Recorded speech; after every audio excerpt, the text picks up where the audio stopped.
Mardi 2025 yang bertempat di Maem, Serdang. Sebenarnya peluang yang kita dapat ke Mardi hari ini baik untuk sekolah dan untuk kita apply pada anak-anak murid kita. Cantik lah, menarik. Terutama dekat tadi tengok Mardi makro pelancongan, jadi saya rasa nanti bolehlah dedahkan pada anak-anak murid saya. Sebab anak murid saya memang orang-orang yang kawasan-kawasan pertanian kan, dekat kawasan luar bandar ni. Waktu saya belajar pasal subjek pertanian sebab kita orang pun kat sekolah ambil subjek pertanian. Paling best saya tengok ternakan kambing, ayam. Kebun-kebun, ada animal, ada ayam, ada kambing tu semua. Macam mana tanam, macam mana jaga diorang. Memang pengalaman sangat seronok lah. Sebabnya kami tak pernah lagi memetik sayur secara live lah. Biasa hanya beli kat pasar kan. Datang sini budak-budak dan suami pun sangat seronok sekali lah. Dapat pula sayur yang fresh-fresh, cili yang segar-segar. Experience yang best, kita dapat ronda-ronda tempat tanaman dan pameran-pameran yang kita sebelum ni tak dapat tahu sebenarnya apa yang ada dalam Mardi. Jelaslah, jelas dan terang, dan kita faham apa yang dia terangkan, cara penanaman. Dapat juga ilmu betul kat sini. Lepas tu belajar cara macam mana penanaman apa semua. Tertariklah benda tu untuk perniagaan. Manalah tahu rezeki kan nak berniaga.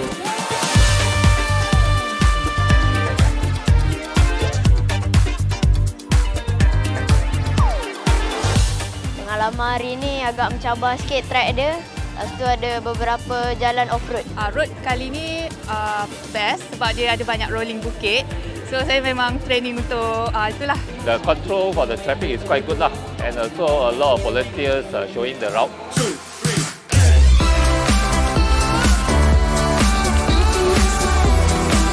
Pintu depan hingga ke booth sini semuanya menarik. Kalau bagi saya suri rumah, setiap booth tu mesti kita beli. Untuk jualan pun kat sini berbaloi. Daripada untuk luar, better dekat sini teruslah. Dia ada banyak booth, banyak game untuk budak-budak ni boleh main dan best kan? Best kat sini, best. Tunjukkan fashion show, wall making, batik painting dan juga sekarang sedang berlangsung adalah wayang kulit. Boleh nampak kid attraction ni pasal kita buat budak kan. Jadi budak seronok, kita okey lah, enjoy lah. Ini peluang dia pertama kali dia dapat tengok kan, budaya daripada negeri lain. Kita duduk Kelang, kita tak pernah tengok ni wayang kulit. Okey, adik happy? Happy! Nak datang lagi?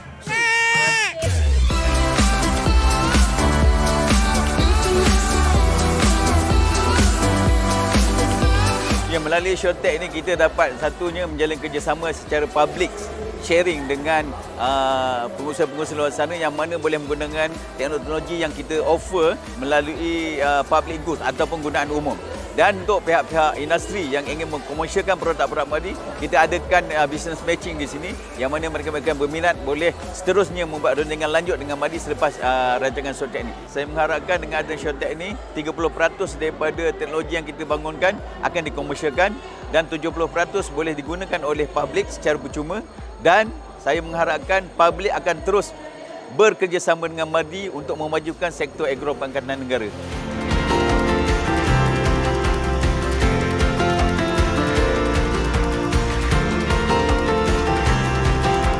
Mardi terbest. Dan terima kasih Mardi.